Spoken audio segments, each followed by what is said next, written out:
On this week's episode, a man witnesses the terrifying truth of alien reproduction. A driver encounters a sinister tall man on a highway one cold night. And Russian miners unearth the coffin of a woman from a civilization long past this earth. This week on Strange Pathways.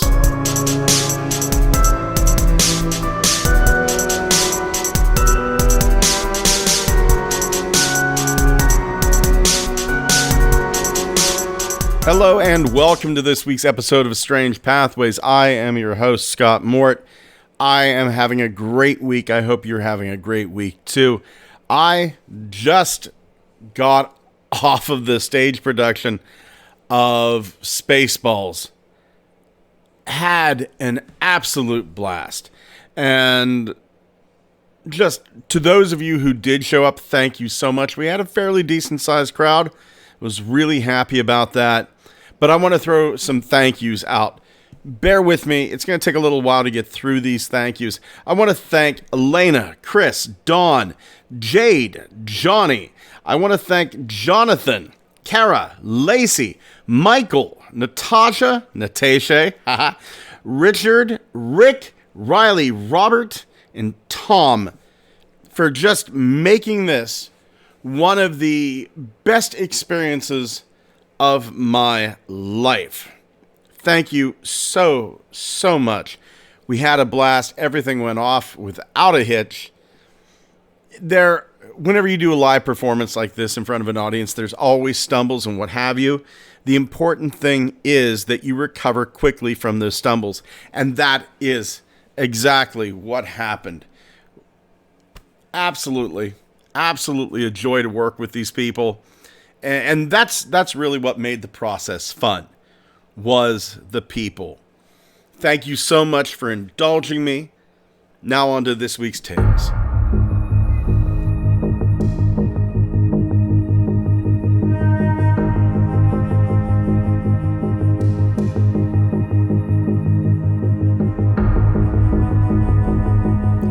Our first tale is going to take us all the way back to February 29th, 1996, Cuscatenango, El Salvador. At around 6:30 a.m., the police are called out to El Pongo Lake. They've gotten reports that somebody is walking around, just sort of wondering, acting unusual. The police are dispatched, and they find a 17-year-old boy. They ask him, "What are you doing out here? Who are you?" But the answers this boy gives don't make any sense. He's speaking gibberish. Now, of course, the police are worried that maybe drugs are involved. Maybe this is a mental health concern.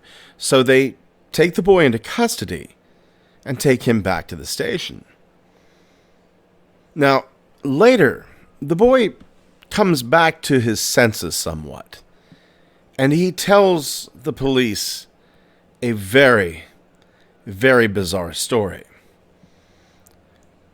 The night before he was found, he'd been walking towards his home. There had been an electrical blackout. There was no lights whatsoever. All of a sudden, there was a bright flash of blue light from behind him. Now, of course, this boy is, out late. He thinks that maybe it's the police.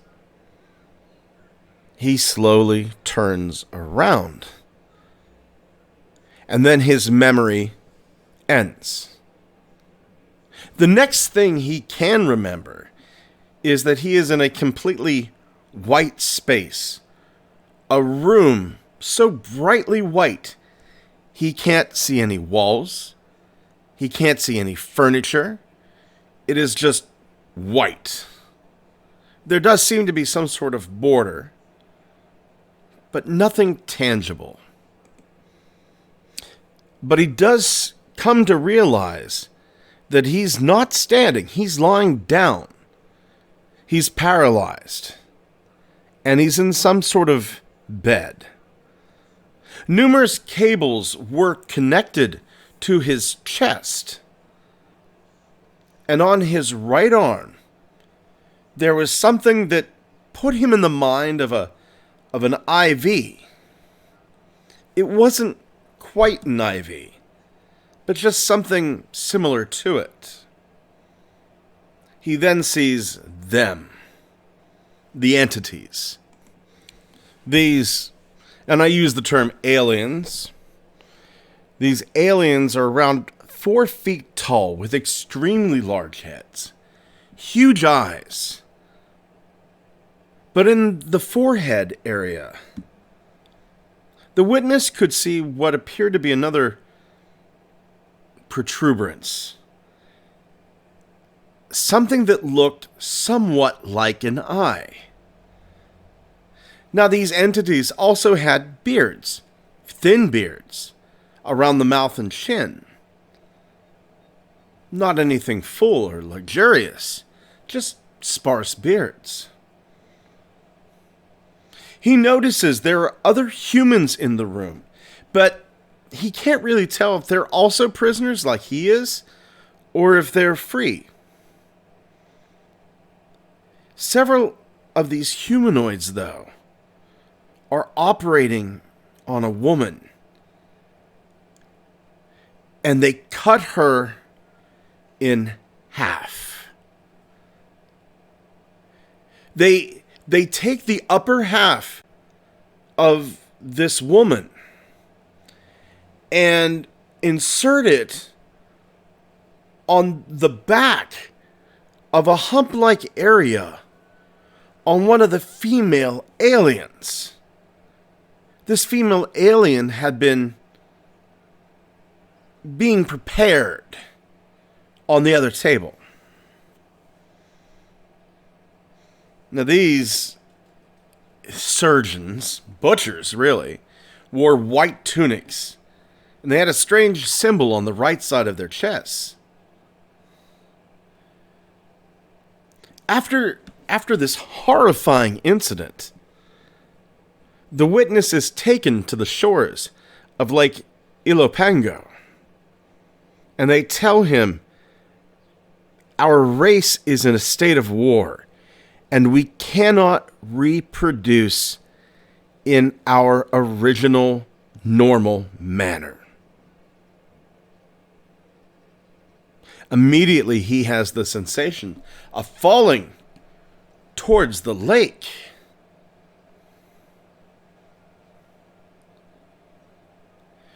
He's very confused. He can't really remember the order of things. These entities, at one point, he can't really figure out at what point they told him this. But they tell this witness that on the bottom of this lake, they had their reproductive eggs stored.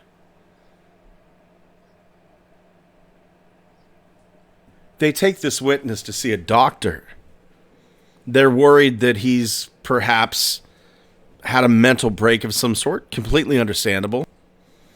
The doctor, during his examination, does find several strange scars on the witness's body.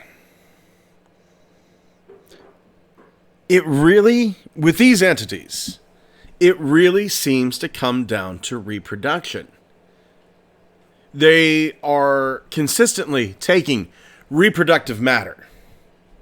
They are consistently creating hybrids.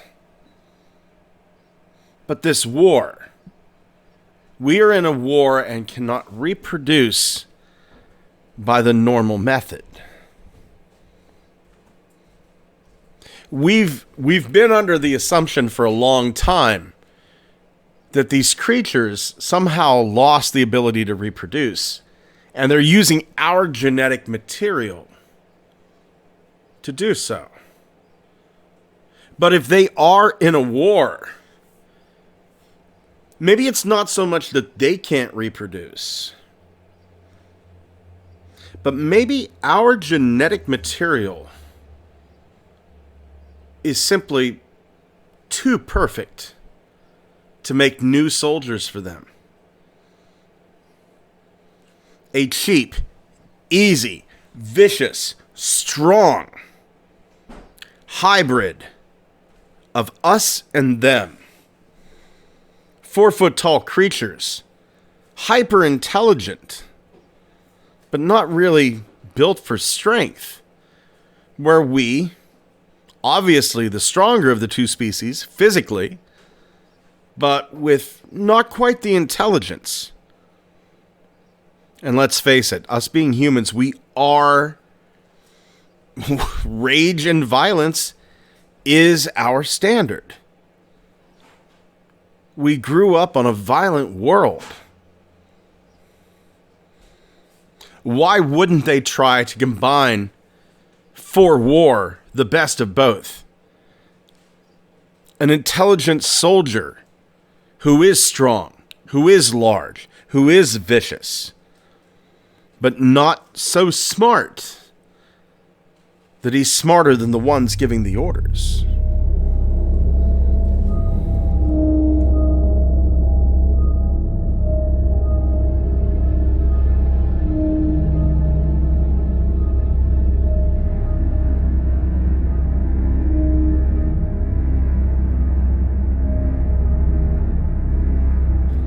Our next tale will take us back to the winter of 2020, just outside of Hillsboro, Missouri.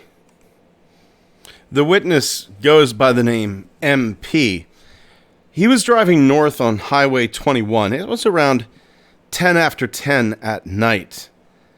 He was just past Jefferson College in Missouri.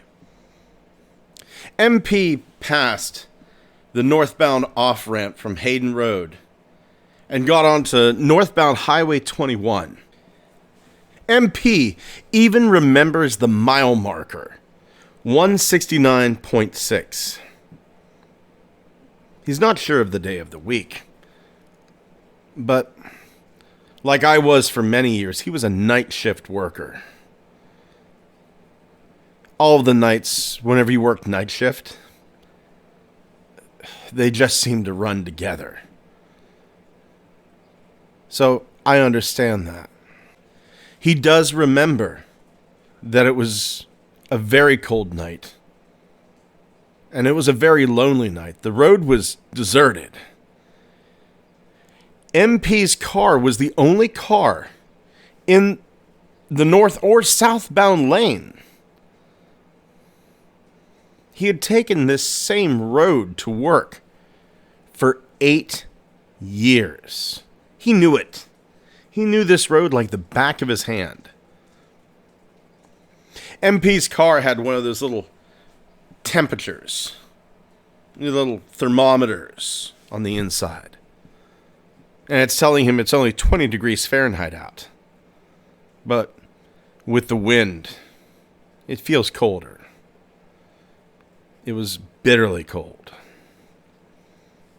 Right before he gets to that mile marker, 169.6, he notices somebody standing on the right shoulder of the road, under a streetlight. This man is facing MP.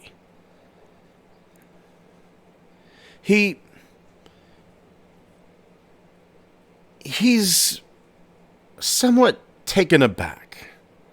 MP slows down as he comes up on him, just in case this guy doesn't see him. MP has no intention of stopping, though. None. This man is completely still. Not walking, not moving.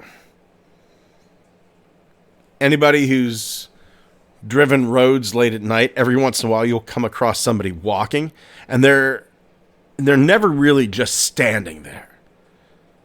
People don't want to be out on a road late at night. They're trying to get from one place to another.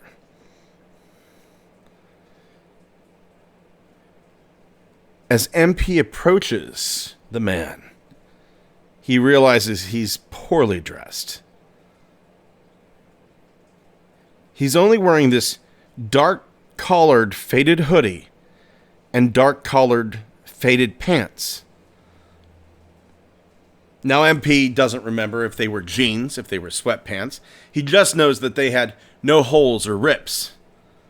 But just the overall look of this man is shabby. His head is covered with the hoodie. And this man is keeping his head pointed down enough so that his face isn't visible. Something's off about this, more than visually. And then it hits MP. It's 20 degrees outside. I'm not seeing any steam. I'm not seeing breathing. It's really cold out. It's 20 degrees. I should be able to see the vapor of him breathing. There's nothing there. This man stands there completely motionless, hands hanging at his sides. He's not moving to try to stay warm. He's not walking, not swinging his arms, not flexing his fingers. He is a statue. Let's talk about those fingers. No gloves. 20 degrees out with no gloves and just standing there. His fingers had to be aching from the cold. This man doesn't even have his hands in his hoodies, underneath of his armpits, in his pants pockets. The arms on this man are way too long for the sleeves. Maybe about 3.5 inches of bare forearm are exposed.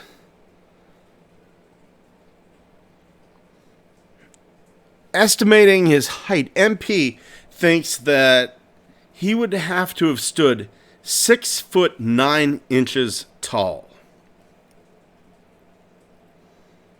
MP slowly drives past him. He watches him. The adrenaline kicks in. It's like everything's moving in slow motion. The man never turned his head, never moved any part of his body. MP passes him. Kind of looks up every once in a while in his rearview mirror. He still stood there, completely motionless. MP keeps glancing up at the rearview mirror, and he's always there. I'll be honest, I don't know what would be worse, just seeing him standing there in the rearview mirror, or just having him all of a sudden not be there, and you not knowing where he is. It's got to be terrifying to some extent.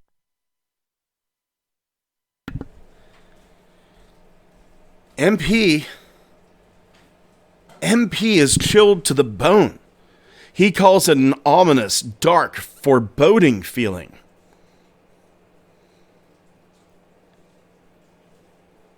Was what MP saw, was it a ghost? An entity of some sort? Was it a demon? A specter? Are these just a bunch of words that we use for the same thing?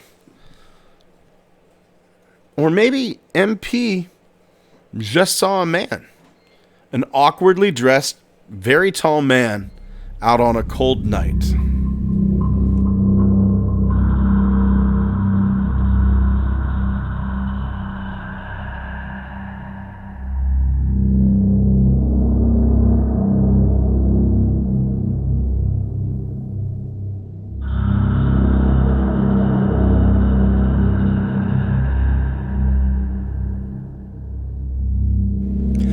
Our last tale is going to take us back to early September 1969. The village of, and I am probably going to butcher this pronunciation, Reproduction in the Tosolsky district, Kemerovo region, Russia. A miner named Karnikov was blasting a coal mine. He's in the center of a 20-meter coal seam, underground, around 70 meters. And he discovers this 6 to 7 foot marble casket. It's beautiful. The workmanship is obviously mechanical. It's amazingly precise. And it's just a gorgeous marble casket. The commander at the head of the site, in Alexander Alexandrovich Mazalgin, who passed away in 1980 of a stomach ulcer, he absolutely insisted all work be immediately stopped. The men in the mine lift the casket to the surface, and they find the edge of it. It's been puttied shut. The putty, of course, it's no longer putty, it's petrified along the edges.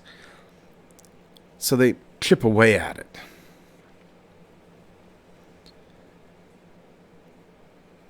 In the heat of the sun, this putty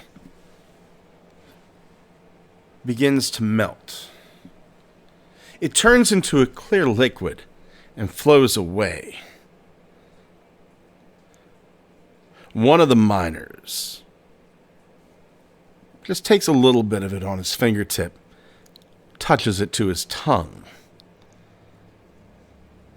A week later, he has a mental breakdown, refuses to go into his house. He freezes outside, right at the door. The lid of this casket was an absolute perfect fit. The inner edge of the casket is bordered by a doubled edge, 15 centimeters thick, for a stronger connection. The lid, now pried off, exposes that this coffin is filled, absolutely filled, with a pink-blue crystal clear liquid. Underneath this undulating surface of fluid was a tall, slender, beautiful woman. She looked to be in her 30s, European features, and her eyes are wide open, large, and blue. Her hair flows through the liquid, dark blonde curls with a reddish tint, all the way to the waist. Her hands are delicate, resting along her body. Her nails are short, neatly trimmed. She was dressed in a pale white lace dress. The dress ended just below her knees. The short sleeves were embroidered with colorful flowers, and the dress had a transparency to it. There was no underwear to be seen. It became apparent to these miners that this woman was not dead, but asleep. At her head was a black, rectangular metal box, rounded at one end. about 25 by 10 centimeters in size. The public came and looked into this coffin for 5 hours, about 10 a.m. to 3 p.m. The entire village came out to see it. The authorities got involved. Firefighters, the military, police came in large numbers. By 2 o'clock, a red brick colored helicopter flew over the area. It lands and delivers some very serious looking men in civilian clothes. These men tell everyone, this place is contagious. Everyone closest to the coffin, move away. And then they cordon off the place and they find everyone who touched the coffin, even those who were close. They tell them that they need urgent medical attention. These authorities that were there, they wanted to drag the coffin to the helicopter, but it weighed way too much. They decide to lessen the weight. They're going to pump the liquid from the coffin. But as the liquid goes lower and lower and lower, the corpse inside begins to turn black right in front of them. They quickly pour the liquid again, and the blackness quickly dissipates and then disappears altogether. A few minutes later, that blush, that look of aliveness is once again on the face of the woman. The coffin is closed. It's carried to the helicopter. The remains of the putty, that liquid, it's scraped together along with the earth it seeped into in plastic bags. And the men tell the witnesses to leave. The helicopter flies up and heads off in the direction of Novosibirsk. 5 days passes. A professor arrives in town from Novosibirsk and gives a lecture. He walks into the village pub, gathers as many of the residents as he can, and tells them, we've got the laboratory results. In the very near future, he said, Soviet scientists will publish these results. The woman they found was buried in the Carboniferous period, or the Paleozoic era. Millions of years before dinosaurs, long before the formation of coal on the planet. At first, the scientists thought this was an alien. But they did a genetic test of the woman's body, and she is 100% human. The woman belonged to a civilization whose technology exceeds ours. The nature of the fabric from which her dress was made could not even be analyzed.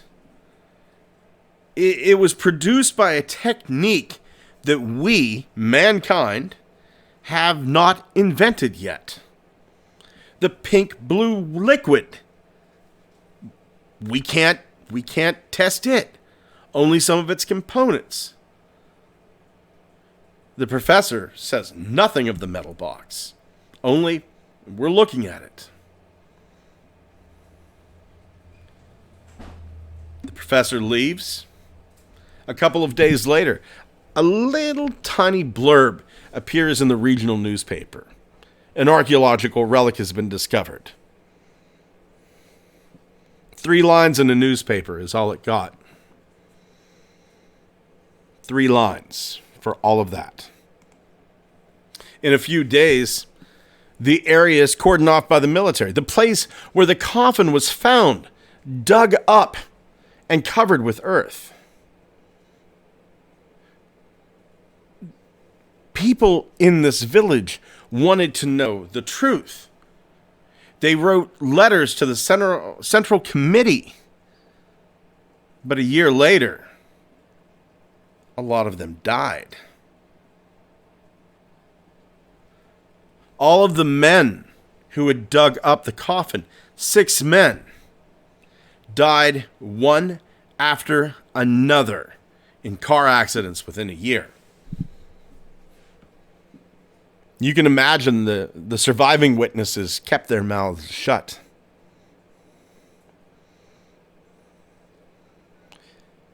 In 1973, on the shores of the islands of Lake Reproduction, just 6 kilometers from where the coffin was found, large-scale excavations were carried out all summer until late autumn, under the strictest secrecy.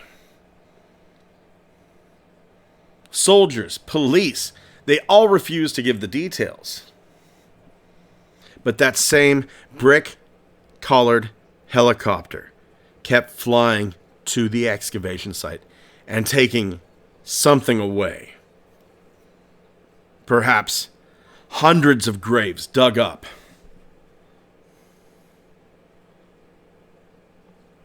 Was there a civilization ahead of us and before us? I really believe so. Whenever you look at all the evidence, all of the out-of-place artifacts,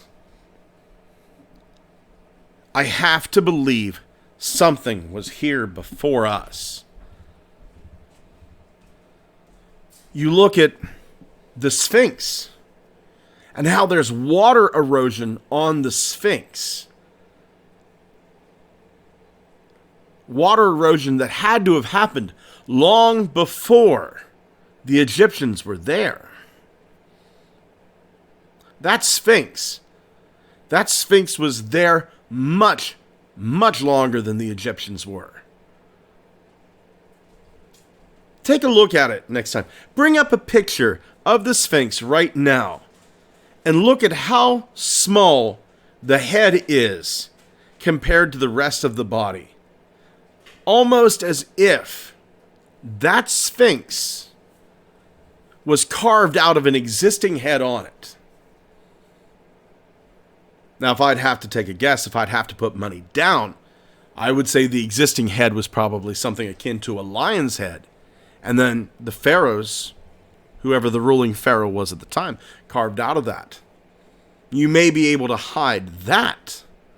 But what you cannot hide is the water erosion on the Sphinx. That water erosion proving that it is much, much older than the Egyptian civilization.